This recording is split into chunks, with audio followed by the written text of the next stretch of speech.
ने उससे जो कुछ कहा था वह सब उसने कह सुनाया।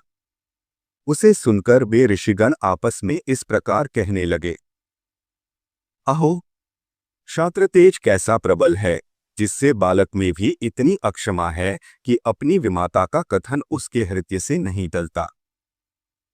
हे क्षत्रिय कुमार, इस निर्वेद के कारण तूने जो कुछ करने का निश्चय किया है, यदि तुझे रुचे तो वह इन लोगों से कह दे।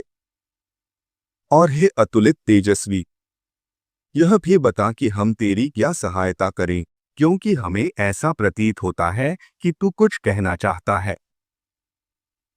ध्रुव ने कहा, हे द्विजश्रेष्ठ, मुझे न तो धन की इच्छा है और न राज्य की। मैं तो केवल एक उसी स्थान को चाहता हूं जिसको पहले कभी किसी ने न भोगा हो।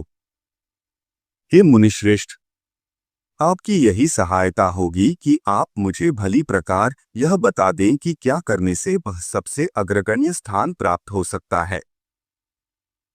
मरीचि बोले, हे राजपुत्र, बिना गोविंद की आराधना किए मनुष्य को वह श्रेष्ठ स्थान नहीं मिल सकता है, अतः तू श्री अच्युत की आराधना कर। अत्रि बोले, जो परा प्रकृति आदि से भी परे हैं, वे परम पुरुष जनार्दन जिससे संतुष्ट होते हैं, उसी को वह अक्षय पद मिलता है, यह मैं सत्य सत्य कहता हूँ।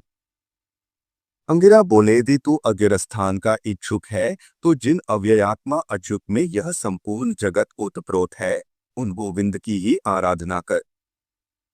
पुलस्त्य बोले, जो परब्रह्म, परमधाम और परस्वरूप हैं, उन हरि की आराधना करने से मनुष्य अति दुर्लभ मोक्ष शब्द को भी प्राप्त कर लेता है।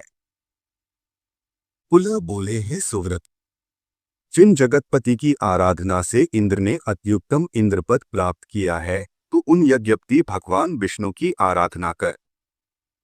क्रतु बोले, जो परम पुरुष यज्ञ पुरुष, यज्ञ और योगेश्वर हैं, उन जनार्दन के संतुष्ट होने पर कौन सी वस्तु दुर्लभ रह सकती है।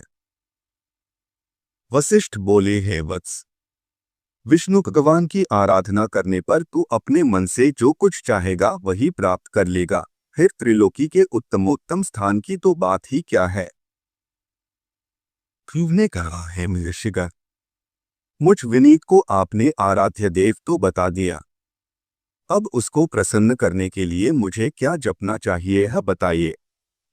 उस महापुरुष की मुझे जिस प्रकार आराधना करनी चाहिए वह आप लोग मुझसे प्रसन्नतापूर्वक कहिए।